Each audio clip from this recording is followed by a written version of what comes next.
Assalamualaikum warahmatullahi wabarakatuh. Berjumpa lagi dengan saya Harun Soleh, eh, dan saya doakan kawan-kawan semuanya setiap hari makin baik, makin sehat, makin bahagia, makin kaya, bermanfaat, berlimpah dengan kebaikan-kebaikan. Baik kawan-kawan semuanya, sahabat semuanya, saya akan mulai menjelaskan tentang bagaimana kita bisa menguasai emosi kita ya. Jadi pada video kali ini kita akan bahas tentang langkah pertama kita mengenali emosi kita terlebih dahulu ya. Sesuai tema kita adalah emotional mastery atau emotional healing. Jika kita akan menguasai emosi kita sehingga kita tidak dikuasai oleh kondisi emosi negatif, misalkan kita sedang mengalami kondisi yang memunculkan emosi-emosi seperti marah, khawatir, kesedihan yang berlebih. Itu kalau itu baik apa enggak? Baik sebenarnya. Selagi itu masih tahapan yang masih wajarnya. Tapi kalau sudah berlebihan, marah sudah berlebihan, kesedihan yang mendalam saya berlebihan, ketakutan yang berlebihan, kecemasan yang berlebihan, trauma yang berlebihan, nah, itu kadang yang menjadi sesuatu yang enggak baik. Bahkan yang baik pun kalau berlebihan kadarnya itu menjadi enggak baik. Apalagi emosi. Emosi kalau sudah berlebihan kadarnya, apalagi emosi negatif, itu sangat-sangat tidak baik sekali. Dan kabar buruknya, kalau kita sering emosi negatif, itu bisa juga berdampak pada masalah fisik, kesehatan fisik kita. Maka coba dicek kalau teman-teman sering mengalami sakit-sakit fisik yang itu sering kambuh, sudah dikasih obat, sudah diobati tapi sering kambuh, coba terapi emosinya. Kenali emosinya apa yang sedang bermasalah, lalu damaikan. Nah, insya Allah pada sesi ke depan, insya Allah bagaimana kita mendamaikan emosi yang kalau ada masalah emosi yang sedang bermasalah, kita coba damaikan dengan teknik yang sangat simpel, nanti saya sharekan. Baik, saya akan sharekan satu slide-nya ya.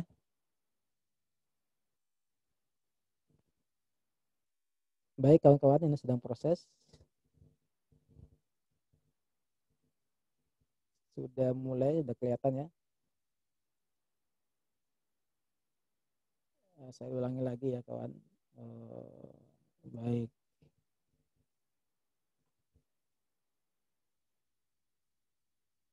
Ya. Bagaimana emotional mastery dengan SEP ya.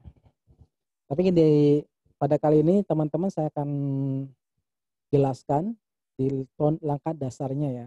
Pada video pertama ini kita akan bahas di langkah dasar bagaimana kita mengenali emosi kita. Bagaimana kita mengenali emosi kita. Kawan-kawan semuanya, kita bebas memilih respon apapun dalam setiap kejadian, dalam setiap taruhlah ada satu kejadian yang membuat kegagalan, misalkan kegagalan satu bisnis, Anda menjalani bisnis, kemudian Anda mengalami kegagalan di situ. Nah, pastinya di situ muncul emosi ya, muncul emosi banyak. Emosi yang muncul itu banyak. Anda di situ muncul mungkin kemarahan, kekecewaan, kesedihan, kekhawatiran, kecemasan dan sebagainya. Nah, sebenarnya teman-teman kita bisa memilih respon apapun dari emosi yang muncul dari setiap kejadian itu. Nanti berkaitan kejadian apa yang dialami. Jadi ketika kita mengalami kejadian sesuatu, ya, lalu muncul emosi apa dari kejadian itu. Nah, respon kita terhadap emosi tersebut, terhadap kejadian tersebut, nah sebenarnya tergantung kita. Namun seringkali kita mengikuti emosi yang muncul. Misalkan dari kejadian itu kegagalan. Emosi muncul di situ ada kesedihan. Nah, seringkali kita mengikuti itu loh. Mengikuti emosi misalkan marah. Kita terpancing marah kita. Karena biasanya tergantung kebiasaan juga ya. Tergantung kebiasaan. Kalau misalkan kita terbiasa dengan setiap mengalami satu kejadian yang membuat kita marah, itu muncul masa marah, bahkan bisa berlebihan marah kita. Nah, sebenarnya respon kita itu tergantung kita juga. Anda bebas memilih respon apapun terhadap satu kejadian. Anda bebas memilih apapun terhadap satu kejadian. Kejadian apa yang Anda alami, maka Anda sebenarnya bebas memilih ya. Ibarat seperti kita menonton TV ya, menonton televisi, di sana banyak kejadian-kejadian dari beberapa channel itu kan beda-beda kejadian. Misalkan di sini menayangkan tentang kejadian berita atau berita tentang kejahatan, kriminal, korupsi dan segala macam. Nah, sebenarnya Anda bebas loh. Anda bebas milih channel apapun, Anda tinggal ambil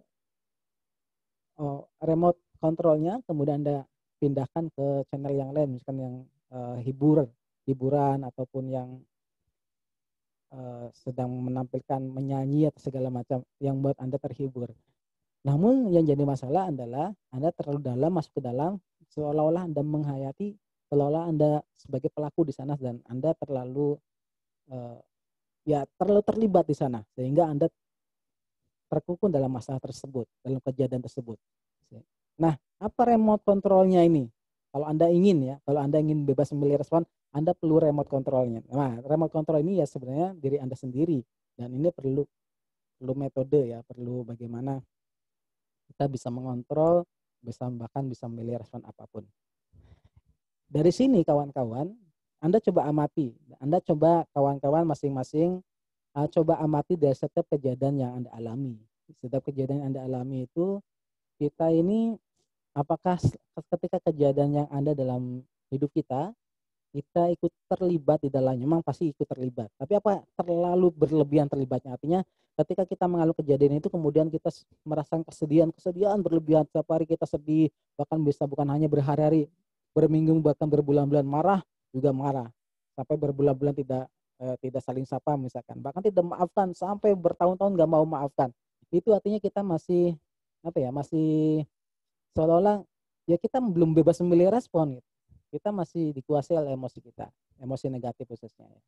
Nah, bagaimana caranya agar kita keluar sebentar, lalu kita kasih respon. Nah, respon itu tergantung kita sendiri. Baik, nanti pada penjelasan berikutnya akan lebih spesifik langkah per langkahnya kawan-kawannya. Silakan bisa disimak video per videonya. Nanti kalau ada pertanyaan nanti bisa disampaikan. Ada 3 kawan-kawan semuanya, kita 3 pengelolaan emosi. Kalau sebut saya 3 pengelolaan emosi dasar ya. 3 pengelolaan emosi ini kaitannya dengan bagaimana kita mengenali diri kita dengan langkah sederhana ini dengan mengenali diri kita, khususnya masalah emosi kita. Nanti akan saya lebih spesifik satu persatu. Pertama adalah menahan dan menyimpan emosi. Ya.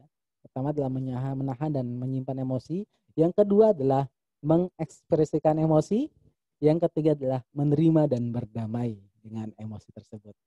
Baik, ini masih pengantar tentang bagaimana kita sebenarnya bebas memilih respon apapun. Dari setiap kejadian apapun, Anda bebas memilih respon ya.